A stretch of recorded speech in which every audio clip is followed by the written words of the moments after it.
Most teachers aren't struggling with fat loss because they're lazy or unorganized. It's because nobody has shown them why or how fat loss is so tricky as a teacher. And these are the reasons why you are struggling to drop fat as a teacher and you actually can't see results. Hey guys, I'm Chrissy. I am the founder of the Teacher Fitness Academy, and I'm here to help you see results that can actually work around your busy teaching career and that actually feel like you're making traction even when things are chaos and absolutely crazy. Today we're going to go over and literally look at fat loss, and I want to go over 10 techniques into why and 10 reasons why fat loss might just not be happening for you as a teacher, and the reasons behind these, because they are so common. I see them in my clients day in, day out. I see them on social media and hear sort of the same reasons popping up week in, week out. And these are the things and tools that I would kind of really look at and reflect on if I was you and you're wanting to sort of build more sustainability with your health and fitness, and wanting to put something in place that actually works this time around. So the start of this video, we're going to talk about all of the, I guess, tricky areas around health, fitness, fat loss, and the 10 reasons why you may not be seeing results or seeing changes.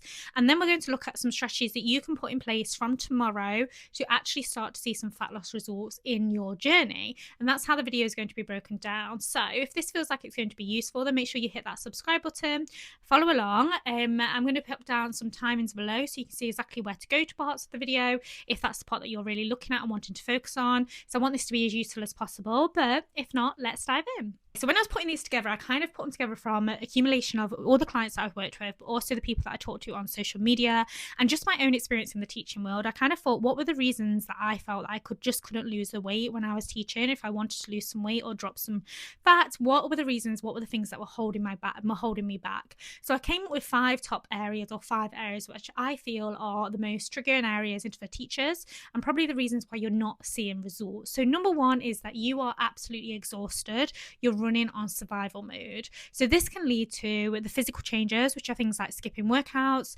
not eating properly, skipping meals, and then eating a lot more in the evening. But also, because you're absolutely exhausted, your hormone levels are running on survival. It's a little bit like the Maslow hierarchy of needs that we teach the children about. You cannot go to that next phase of seeing results in terms of the gym, seeing results in terms of your fat loss, if you're not doing the basics of resting up and actually looking after yourself. Resetting, resting is so important. I think this is often missed and skipped, and you're absolutely running on survival and you're just not giving yourself that break and that chance to regroup in the evenings, regroup at the weekends. And this often leads to our cortisol levels often being on a high, which means that your body is just very reluctant to lose the weight and it just doesn't want to. So I feel like this is often a main area where people really fall into. It's just that constant cycle of being on in teaching, and you're just not ever catching a break. You're just not ever sort of taking a pause and stopping and kind of really noticing that cool down time and that chill time for you.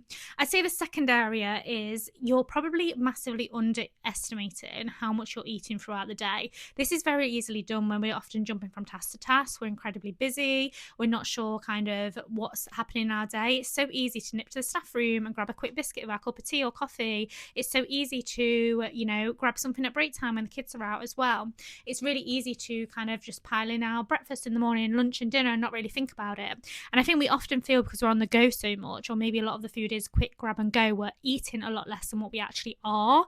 So if this is you, then I would definitely consider this, because it could be that you are just massively underestimating the amount that you are eating throughout the day.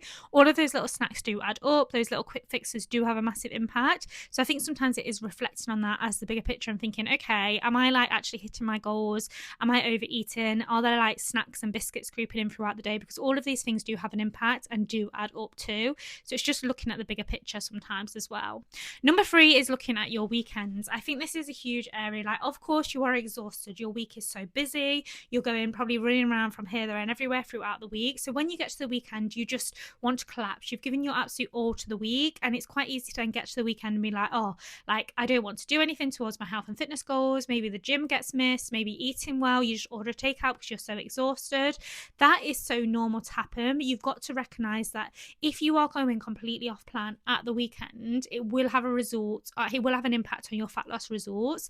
Obviously, I want you to have a balance and want you to be able to find that balance between teaching, your career, your health and fitness, fitness and life as well, and it's all about moderation. But I always like to say, like, at the weekends, try and choose, you know, a couple of things that you can do to sort of really take hold of seeing some changes as well. So what can you keep consistent over the weekend? Is it going to the gym or going on a run? What can you alter or change over the weekend, which may allow you to have a little bit more flexibility and freedom? But I do know that often in teaching, we get to the weekend and we're like, oh my goodness, it's the weekend, so we completely just let go of control. So I think sometimes it's just assessing that and seeing if that is you, because it is definitely a common pitfall I see in teaching time. The next one is more to do with your structure of the week, and I think this is a big one. You do not have a clear plan that you're following. This will have a huge impact on your results, because I just feel like it doesn't make any sense in teaching to not do this. You have got limited time, you've got limited availability, and then when you're going to the gym, you're like, what on earth do I do? So you just do a few random bits and then go home. You're not going to see results that way. You need to have a plan that when you do show up, you're going to show up, be able to tick those boxes and actually see some changes. You've got limited time in any way. I also think that when you've not got a clear plan to follow, it's much easier to miss a workout or miss a session or not get something in, because you know that your plan is a little bit flexible. Whereas if you've got something in place, you know, on a Monday you do this, on a Tuesday you do this, on a Thursday you do this, it makes it much more realistic and much easier to actually stick to these things and see them throughout the week, rather than feeling like you haven't got anything in place and your intentions are a little bit all over the place. So just having that structure and that clear plan can be so beneficial in terms of having a routine that you can stick to and actually seeing those changes over a long period of time. Number 5 is you are relying too much on motivation. I can tell you this now, you are not going to be motivated at the end of every single day to go to the gym, eat well. Sometimes it just has to be about that consistency and about getting that routine in place. And that is just life sometimes, I think, in teaching. You are going to get to the end of the day and you're going to feel absolutely exhausted sometimes. You're going to feel like the world maybe has sort of like eaten you up alive because it's been an incredibly long day. I completely appreciate that. But sometimes we need to say, right, I'm going to do this for me. I'm setting this in stone. I'm going to hold myself accountable. I've said that I'm going to go to the gym at this time, and that's exactly what I'm going to do. And you stick to it, you get it done, and you keep to it. I think if we can't keep going with the routine and the feeling of like, if I feel like it, I will go, then it's so easy for these things to get missed and you to actually not go and get them done. And it makes it even trickier to sort of hold yourself accountable, because you are kind of allowing yourself that flexibility and that leeway with it all as well, which makes it quite tricky to stick to. Number 6 is that you are not prioritizing protein enough. I think this is a big one. I see so many times like ladies coming into the coaching and they're grabbing a quick slice of toast in the morning for breakfast or a little bit of cereal in the morning, and you're just not thinking about your protein intake throughout the day. Protein is so important in terms of building muscle. It's so important in terms of feeding your society with food so you're feeling fuller for longer, and it's incredibly important for you to be able to maintain the results that you want to see. With fat loss, it really helps, because when you have a solid amount of protein, it makes you feel fuller, you feel more satisfied with your food, and therefore you're less likely to snack. The problem with teaching is often we're eating on the go, we're grabbing things as we go through. These types of food are often incredibly low in protein, which means that you're not hitting the protein intake as you go through the day. And what happens is when we are still hungry, we grab something, we grab a biscuit for that bit of energy boost, and we're not leaning into what our goals are, and we're actually just sort of eating extra calories even though we're still feeling hungry from it. Number 7 is you're falling way too much into an all or nothing mindset. This is a mistake I see time and time again. You're constantly on the go. You're go. Maybe you have a week where you're on plan. If you're the type of person where you have a week where you're on plan, you're ticking all of those boxes, and then the following week you just feel like you're completely failing and nothing's going right. It's because you're viewing your week as so all or nothing. And the problem with teaching is you can never be so all or nothing, because there are going to be some weeks that completely take over. You've got no control of what's going on, and if you let one little thing slip, one missed workout, one meal not on plan slip, and then your whole week goes to pot, it becomes incredibly hard to stay on track, and it puts a lot more pressure on the weeks where you want to be on. Whereas if you shift that mindset to instead of I'll start again on Monday, I've failed, you can just shift it to it's okay, at the next meal I'll make sure I'm on plan, or it's okay, at my next decision I'll do this. And it just makes it much easier to manage, and it makes it more realistic in terms of seeing those long-term results, because like I said, you're never going to be able to have a perfect week in teaching, and there are always going to be weeks where you feel like you're losing control or not keeping on top of everything. 8 is that your step count drops massively after work. You might feel like you're on the go all week, all day you're running from the photocopier to the printer, around the classroom, to the break time, whatever it might be. And yes, you probably do get a good amount of steps in teaching, which is amazing. But actually, when you get home from work, you're probably just flopping on the sofa because you're so exhausted and then heading straight into bed. So you need to actually ask yourself, are you hitting that step count? Are you hitting all of the goals that you want to each and every day? Or are you actually having a really, really busy day, using all your energy, probably a combination of not eating very well as well, and then you get home and you're just not hitting it? Daily movement and walking is massively underestimated in terms of how much it impacts fat loss. You need to remember that your steps have such a huge impact on the results that you want to see in terms of fat loss. It's not just about the training and the way that you eat, but that daily movement and accountability to move in a certain way has such an impact in terms of those results. If you want to see fat loss results, you need to have a goal set daily in terms of how many steps you want to be hitting, and really trying to reach for that and really trying to hit that as well. Number 9 is that you're not tracking anything consistently. So this doesn't need to be just calories all of the time, because I'm not a massive advocate of tracking calories every single day, but you need to have some form of measuring your progress throughout the week. Even if it's not every single day, it should be weekly, whether that's progress photos, whether it's looking at your weight, whether it's looking at the food that you're eating, trialing new things, tracking sort of meal prepped food. So maybe instead of tracking every single day, you know what's in your breakfast, you know what's in your lunch, and then maybe dinner's a little bit more flexible. Tracking your measurements maybe, or even just tracking your progress on a run or in the gym.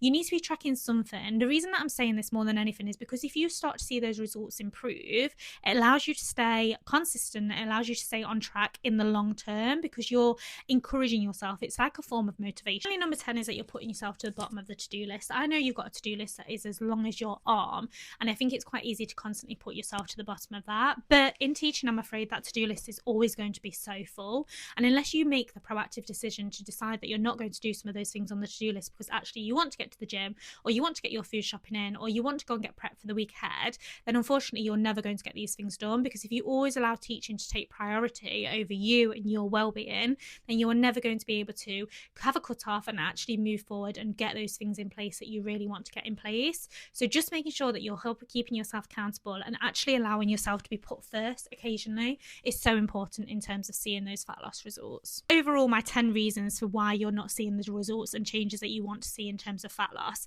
But now we've gone over those, what I wanted to do is give you some actual actionable tools to see some changes and actually set some shifts for these 10 reasons. I feel like there's a lot there and there's a lot going on, and there's probably a lot of areas where you're like, oh yes, I do this and this, but what can we actually put in place to, I guess, see some of these changes and actually allow us to start to see some results in terms of fat loss? These would be my 5 main focus areas for you. Moving into the summer, these would be the 5 things that I would focus on to make sure that I am actually seeing the results that I want to see. So number 1 is create a non-negotiable minimum. So throughout your week, you should be really looking at, okay, what is the minimum that I want to do to be able to see X, Y, and Z? So I always talk about this with the clients and in my coaching. You need to label your weeks as sort of a green week, an orange week, and a red week. So during a green week, what are the things that you do? What are your minimums? What are your things during a green week? So a green week is when work is much lighter, school feels a lot easier. So you need to decide, what are the things that I'm going to get done during this week? And because school is a little bit lighter and easier, you've got more time and opportunity to work on yourself, work on your fitness. So maybe your steps are going to be 10,000 during that week. Maybe your workouts are going to be 3 or 4 during that week. And maybe you're going to make sure that you're meal prepping and eating well every single day. You then need to look at sort of what an orange week looks like for you. So that's when work is a little bit in between, it's starting to build up a bit of intensity, but you've still got some time for you. And you might say, I still want to make sure I'm getting my workouts in because I don't want to skip those. So that's 3 workouts per week. However, instead of getting 10,000 steps in, just to make it life a little bit easier, I'm going to get 7,000 in because I know I can do them in the school day and then I don't need to worry about them after work. I'm also going to make sure that I'm getting all my meal prepping in throughout the week because that will still allow me to see some changes. You are still working towards your goals. You're avoiding that all or nothing mindset. You're still getting there. And then finally, we've got the red week. The red week is that week where it's just absolutely chaos and it's hell. You've got parents' evening, late night work at work. You've got assessments to do. You've got planning to do for the next half term, you name it. And it's one of those weeks where you feel like you've just completely lost control. This is where you need to implement the strategy of avoiding that all or nothing mindset. You need to implement your red rules. So what are your non-negotiables that you're going to get done on these weeks when you have absolutely no time for your health and fitness? Could it be that you're going to get a bare minimum of 6,000 steps in per day, but you're going to miss your workouts this week? Could it be that you make sure you're meal prep, because that will actually save you time and money anyway? So could it be that you'll actually meal prep so you've got healthy meals throughout the week and you're going to stick to them and actually show up and eat the food that you've got there, rather than sort of ordering takeaway or grabbing something on the go. And then you will still see results. Once you get into this routine of having your green weeks, amber weeks, and red weeks, you will notice and recognize that you can still see changes, you can still see results, even when life gets busy. You might just be moving slightly slower towards your goals and walking at a slower pace towards your goals, instead of running like you will be on a green week. And I think it's really moving away from that all or nothing mindset and actually putting something in place that works around your teaching career.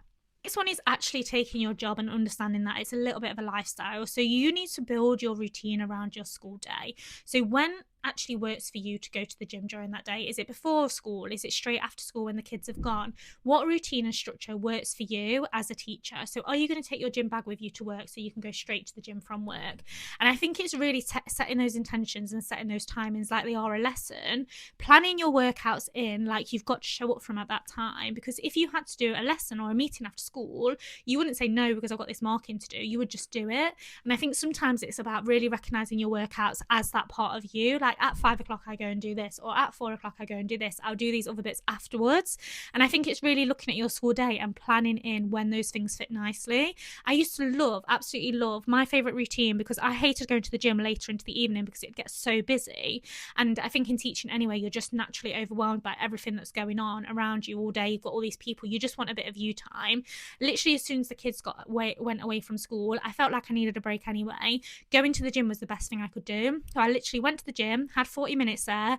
I'd go home, have a shower, get in my comfies, maybe grab a nice cup of tea or coffee, and I would sit and then power through my planning or work in the evening. And I would set a timer for like an hour and a half, so that work was done. It was time blocked, and then as soon as that was done, the laptop would be away.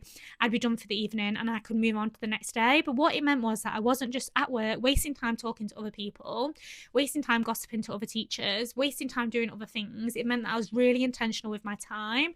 And by the time that my work block had come round, I'd already done that thing for me in the day. So it meant that I'd already prioritised myself at some point. And it's so important to recognise that that is essential for you to keep going and for you to actually show up as a good teacher the next day. Okay, number 3 is definitely planning out your meals and making sure that they're realistic. You should have some staples that you go to that are high in protein, absolutely easy to make, so you do not need to think about it. And you know roughly are going to help you towards your fitness goals, so you don't need to track them because you know those calories sort of roughly fit in between where you are. So some go-to recipes that I would have in the classroom are like overnight oats, yogurt bowls in the morning with some fruit maybe and nuts and seeds. At lunchtime, stir fries are fantastic. You can make them in batch on a Monday and have them throughout the week. Salad bowls are fantastic. I think just having some go-tos that you can literally whip together without even thinking about it, they're there ready to go. You're always going to have them in. They're not going to allow you to sort of like fall off track massively. Just means that you are actually allowing yourself to put something in place and stick to something and stick to food, and it doesn't feel like an extra job. It's got to not feel like an extra job, because yes, you can be a bit more adventurous with food at the weekends, you can be a bit more adventurous with food sort of in the evenings, but I do think like Monday to Friday in the week, just keep it as simple as possible. High protein foods that you can stick to, you can come back to time and time again, and that you feel comfortable and confident making, and that will help you run and walk towards your fitness goal. Number 4 is planning out your weekends a little bit. I know that you want to let your hair down at the weekend. I know more than anyone how after a long week you just feel exhausted and you want to collapse, but honestly, planning in and doing something for you at the weekends will make you feel so incredible and so amazing, and it will make you feel like you've actually put some time into you. I honestly think the worst thing you can do after a long week at teaching is literally stay in bed all weekend, because you are just going to be even more reluctant of the job. You're going to be frustrated that you've not done anything. And actually planning out your weekends a little bit, allowing yourself to have a little bit of a gym session maybe on a Saturday morning where you're not rushing around or exhausted, or allowing yourself to sort of maybe catch up with friends, but you could go to like Nando's where you can have something semi on track if you are on a fat loss journey. Then it's just about being a little bit more strategic with your planning sometimes. And if you are going out for dinner, then yes, what can you do for breakfast and lunch, which means that you're keeping on track for your dinner as well. And I think it is just sometimes being a little bit more proactive. I think in teaching we plan so much in the week, we're often very reluctant and against maybe planning in the evenings, which is so normal, in the weekends, because you just want to be completely free, and I get that. But sometimes it's about shifting that narrative and actually giving ourselves, even if it's just a really loose one, a little bit of a plan, because otherwise we're going to end up don't fall into that trap and cycle of just falling off plan completely with our health and fitness, which is not what we want to do in order to see those results and to see those changes. 5 is around tracking. I said this a little bit earlier, but you do need to track something. And I do honestly say that to see the results, there needs to be some form of like objective measurement there. It can't all just be subjective how you're feeling, because there'll be days where you've got a bad body image day. There'll be days where you're feeling a little bit rubbish in yourself. Sometimes you have to go with the things that you can actually see that you're doing. So every single day, like, what is your step count? What are you going to be hitting? Every single day, what are you going to be eating? Are you going to be measuring? Are you going to be that person that religiously measures all your food and tracks your calories so you know exactly what you're consuming each day? Or are you going to be that person that maybe eats a little bit more intuitively, but you're going to make sure you're tracking your steps? Are you going to be that person that maybe tracks your progress photos each week so you can start to see some changes in your body as well? Whatever that might look like, I really want you to come away from this whole, I'm just going with how I'm feeling. Like, I'm just trying to lose weight, and then this weight loss journey goes on for years and years. Set yourself a time frame that's realistic. You know, if you've got a little bit of weight to lose, like 5 kg, if you've got a little bit more to lose, look at the time frames that feel realistic for you. Give yourself a buffer of an extra month, because I just think an extra month or an extra few weeks means that you don't have to be so strict, and you can have those odd evenings or weekends off whenever you need to, because we all have events and holidays that come up. And then allow yourself to work towards that goal. Having a time frame with fat loss is so important, because if you don't know an end point, it's really hard to continue with something, keep going with something without it being with it all being a bit blurred. And that's where you need an end point. You need to be tracking things. You need to know exactly where you're going with it and how much you want to lose and what that will look like for you. Otherwise, it's incredibly hard to sort of set those intentions. You want to be building a bit of a lifestyle shift, but if you are explicitly trying to lose weight, a target and a date to work towards is so helpful in terms of that. Helpful, guys, and I hope this made you recognize and maybe even flag up some areas that you might have been struggling with before. If you feel like you are one of those people that is struggling a little bit with your health and fitness and you're just not seeing those changes you want to see around your busy teaching career, then don't worry, because I've got lots of bits that come in your way. I'm actually running a free 5-system summer masterclass where I go over my 5 systems, which I've not really covered in this video, but some of them do lean into these a little bit, that I use with clients over the summer period to make sure that you can take back control and keep on track as much as you can going into the summer term. If you want to hear a little bit more around that and you want the information, please sign up via the link below. I'm going to put the link in the details of this video so you can sign up. And then, yeah, I will see you all there. It's on Wednesday, the 25th of March at 7:30 p.m. So, yeah, sign up and I'll be in touch with